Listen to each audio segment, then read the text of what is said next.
What's up, America? I'm Danny T. Welcome to the Republican Rebuttal. I want to talk a little bit today about Florida Representative Anna Paulina Luna. I really like this lady in the past.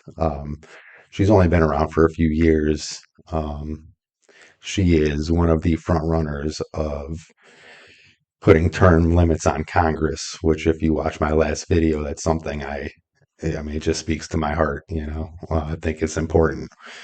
On top of that, she speaks about wanting full disclosure from our government, transparency, uh, all things I like.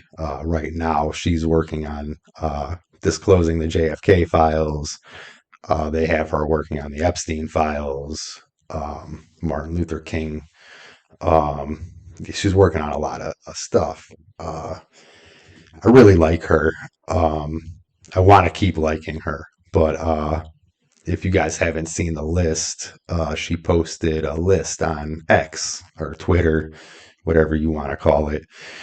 But she posted this list on X about how the No Kings protest was funded, and they had paid protesters. The number was, I don't have the exact number with me. It was like 294 million plus dollars being funneled through. There are about five donors, the usual suspects, your Soros, your Rockefeller, your Ford. And there was a list of about 90 nonprofits, they're all left leaning, that were partners that, everyone sort of attached themselves to this thing. It's getting a lot of backlash. Um, I understand the backlash on both ends. Some people think that even before this, they think that Luna is a misinformation artist, that she's just out there to, look at this shiny object over here and don't pay attention to what's going on in real time. I don't know. I don't know for sure that much about what's going on behind the scenes. I do want to keep liking her though, but that's going to all depend on if we ever find out about this list. Now, if you lie to me once, I'm never going to believe you again. That's kind of a thing. I also have a thing. I mean, if you wear a suit to work every day, you're not going to fully get my trust. I think a lot of people should feel that way too. Also, the past few years with misinformation, I mean, since 2020 to now, it's hard to find facts, man. You got to really dig sometimes. I really do want to believe her, though. You should check out the list for yourself. I can't say one way or another if it's legit or a lie. What I can say is if we break it down, I mean, we know some of the names on the list have been attached to other things. Um, you can go down a rabbit hole with George, himself, and be lost for a week looking at all the things and claims and allegations, and probably a little bit of truth sprinkled in there too. So that's hard to say. What I can say about it though is the paid protesters. Is it possible to be a paid protester? Yes, it is. There's actually several companies you can go to. You can get a job with them, or you can hire them. There's a lot of little companies I've never heard of. The one that I do know is Crowds on Demand. You can go on their website, you can fill out an application. And if you have no soul, you can just bounce from, protest to protest, and who gives a crap, if you really don't care about the future of this country, you can do that. But you can also hire them.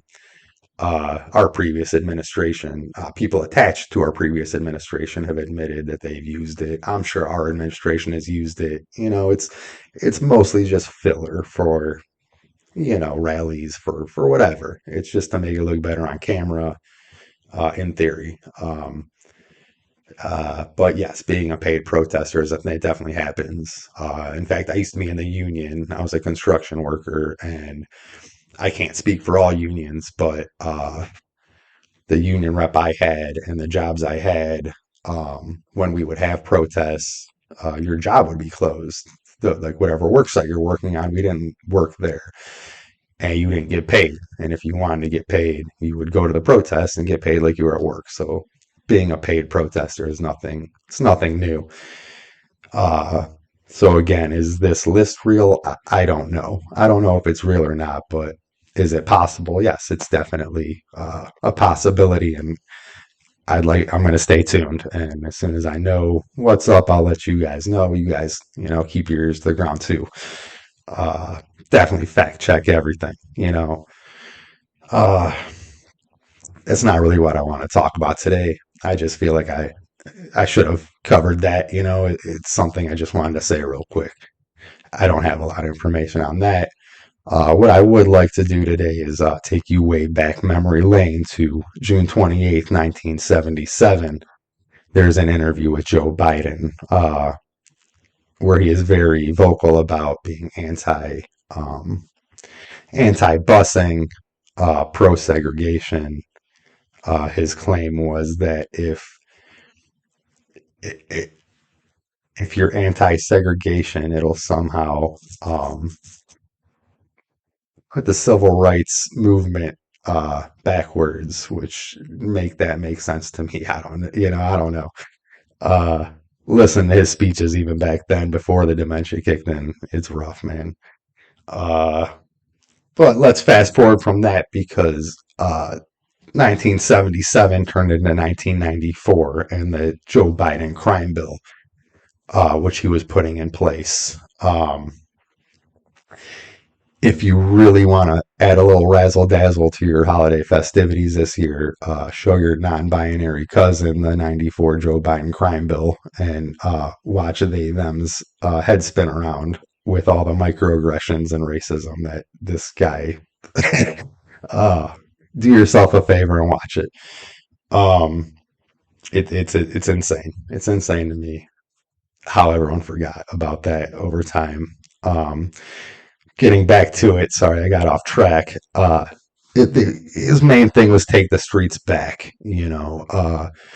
Some of the things he was saying was rehabilitation isn't enough and enough reason for release. Serve out your full sentences.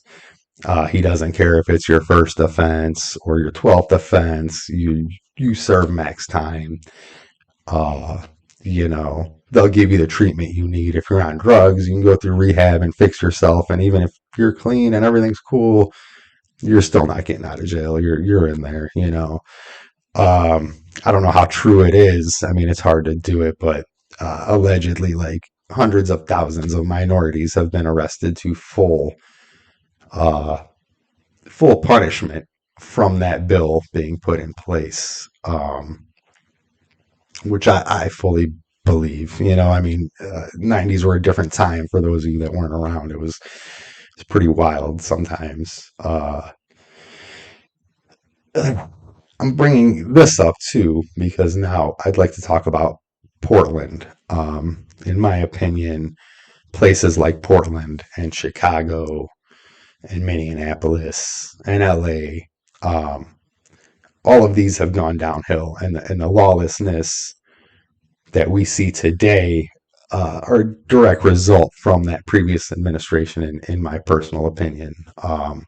The lax on crime, the complete polar opposite of what he was pushing for in the 90s compared to what the Democrats are pushing for now. It's a complete 180. Now it's you can have 14 priors and you just walk with no bond. The crime rates are insane in some of these places. The addiction rates, the homelessness in Portland alone it's pretty crazy that you're seeing people just sleeping on the streets because they can't afford. Like the cost of living is high for a place that's people aren't making the money for it. Um, I'm not placing blame on anyone in that. Drug use.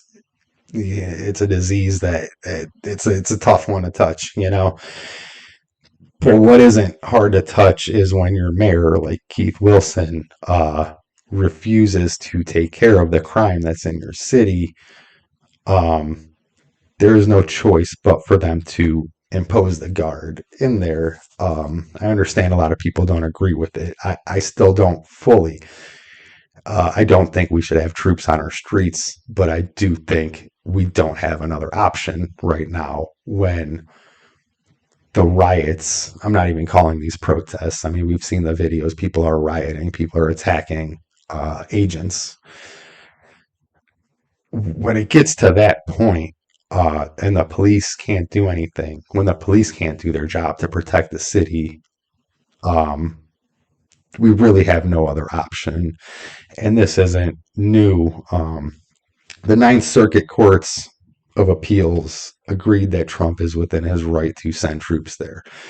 So troops, will be on our streets. I mean, they're already in Chicago. They're already everywhere else. Like there's a few states right now that have the National Guard there.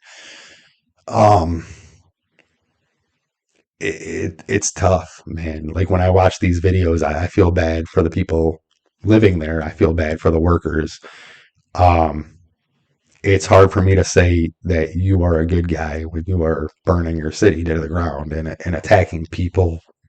Um, when you are fighting for lawlessness, it's hard to say that you're working for some kind of justice. I understand again, like I touched on it before. Not everyone agrees with immigration.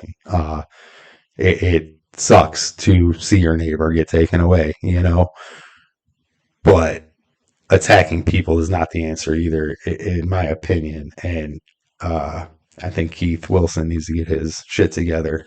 Pardon my language. Um, it's there's a lot, that's wrong with a lot of the Democratic politicians out there right now. They are not acting in the best interest of the people of their cities. They don't promote good things. Going back to the No Kings protest, I mean, you had Connecticut Democratic Representative Julie Kushner, who was holding up a sign saying 8647. For those of you that have never worked in a kitchen before, 86 means cease to exist.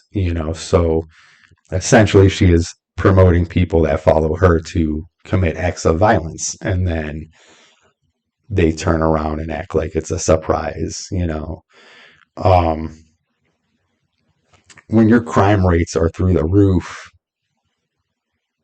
at what point do we just replace these mayors, whether they're elected or not? And at what point is that okay to just remove these people from office without it getting backlash from that? Um, if you're from Portland, I'd love to hear what it's like out there. If you're from LA, if you're from Chicago, all I see is what I see on the news, and in clips of people from the crowds posting these videos.